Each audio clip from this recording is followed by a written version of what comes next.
Je voudrais faire remarquer à notre collègue Potier qu'il est regrettable que lorsque le Parti socialiste était au pouvoir, vous n'ayez pas eu l'idée de proposer une telle disposition. Et puis, on peut quand même le féliciter d'être au contact des insoumis et d'avoir finalement, avec le même amendement que le nôtre, été fidèle au programme qui vous a permis d'être aujourd'hui sur ces bancs. Et puis, je voudrais dire aussi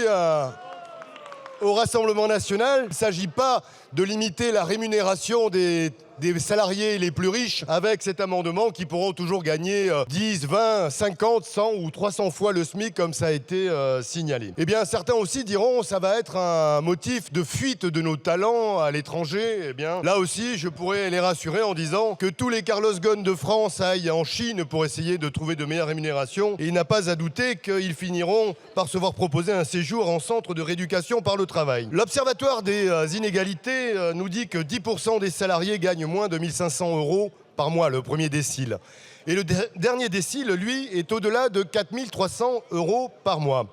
Alors là, pour celles et ceux qui nous regardent, il faut quand même expliquer que sur ces rangs, sur ces bancs de l'Assemblée nationale, les députés gagnent à peu près 5 fois le SMIC,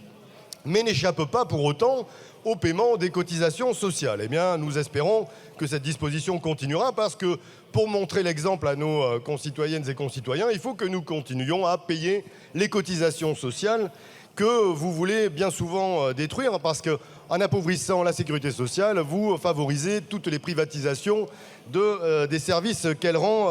à la nation.